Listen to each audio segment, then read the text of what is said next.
When grunge burst onto the scene and into the mainstream in the late 80s and early 90s, it was an absolute phenomenon. This new sound from little old Seattle on the west coast of the US had seemingly taken over the world. With bands like Nirvana, Pearl Jam, Alice in Chains, and Soundgarden, this new wave of music was everywhere. MTV, the rock charts, radio airplay. Grunge was taking over.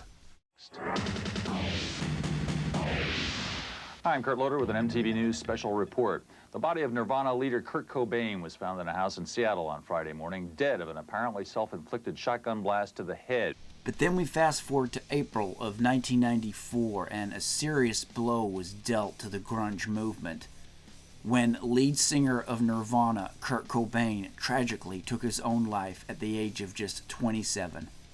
Even after this major setback, grunge was still going strong, but bands such as Alice in Chains and Soundgarden would also find themselves disbanding within the next couple of years. Even though the world and the grunge scene had lost Nirvana, it was nice to know that there was another grunge band coming up through the ranks, and that was Bush. Bush were an English four-piece grunge rock band, although many thought just by listening to them that they were an American band. Their debut album, 16 Stone, came out in December of 1994, and with hits like Everything Zen, Come Down, Machine Head, and Glycerine, the album was a huge smash hit. And right off the bat, the band was being compared to Seattle grunge bands Nirvana, Pearl Jam, and Soundgarden. You could say even the lyrics had a type of Nirvana-esque quality to them. Not saying the lyrics were like Nirvana, Kurt had his own distinct style, right? But Nirvana-esque. In terms of they were not just your standard lyrics. I mean, check out these lines. All police are paranoid, so am I, so's the future, so are you, be a creature. Thinning ice, 14 hair dryers, swimming to you, flame on earth desire. Poor on the rise, rich on the fall, this cripples with you, fame is a whore. No one knows, never will, mostly me, but mostly you. Kurt would often use those opposites and contradictory type of lines in his lyrics too. Don't get me wrong, that's Gavin Rossdale's own style, but you can see the comparisons there. But the band were okay with that. Lead singer Gavin Rossdale openly admitted that Nirvana were a huge influence on the band. And some would even say that with the void that Nirvana left, it was kind of nice to have another band come in to kind of carry that torch for grunge and alternative music. When you heard Nirvana, did that do something special, or was that Very special. I saw them in just before Nevermind came out, when they were just finishing touring Bleach, which was their first record. And I saw them at the Roxy in LA, and that was really the turning point. Exactly the same thing I saw Mudhoney in New York.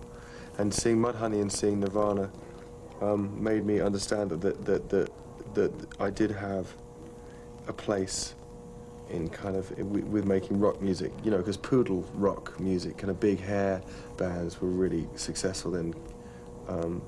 Aerosmith with the older generation, obviously, but the kind of, you know, all the horrible LA bands that were around at the time. And I didn't feel any affinity with that, and I thought that it was really, there was no culture in it for me, and nothing that I could relate to.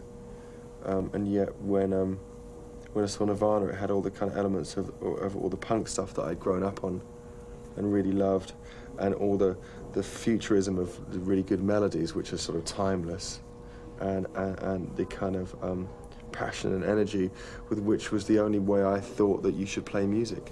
16 Stone has gone multi-platinum in various countries around the world, including 6 times platinum in the US. But the band didn't stop there. At around the time Alice in Chains and Soundgarden were breaking up, Bush released their second studio album in November of 1996, and that was Razorblade Suitcase. The album boasted more hit songs for the band, such as Swallowed, Greedy Fly, Bone Driven, and Cold Contagious.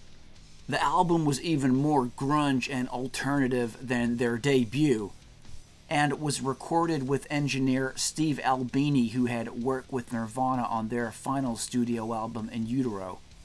Again, the album was a big commercial hit for the band, going gold in several countries around the world and 3 times platinum in the US. But as mentioned before, it was around this time that you had legendary grunge bands such as Alice in Chains and Soundgarden disbanding.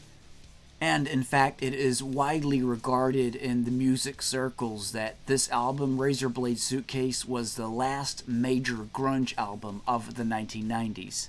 Maybe not the last, but it certainly was one of the last few from that decade, that's for sure.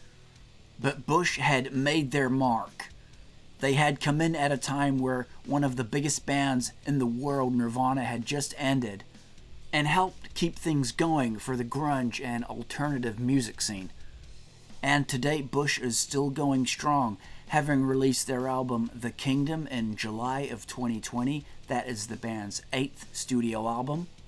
They have always remained true to their rock roots and are still producing good music, with Gavin Rossdale now the only original member still left in the band, after drummer Robin Goodridge left in 2019. So here's to Bush, a band that helped carry that torch for grunge and alternative music at a time when it seemed to be it was dying out. Thanks heaps guys for tuning into the video. Hope you enjoyed that one. Be sure to leave all your memories from Bush and Nirvana down in the comment section below. Smash that thumbs up button as always. Consider hitting that applaud button down below. And becoming a channel member too. There's more information on that down below. We'll catch you on the next one, guys.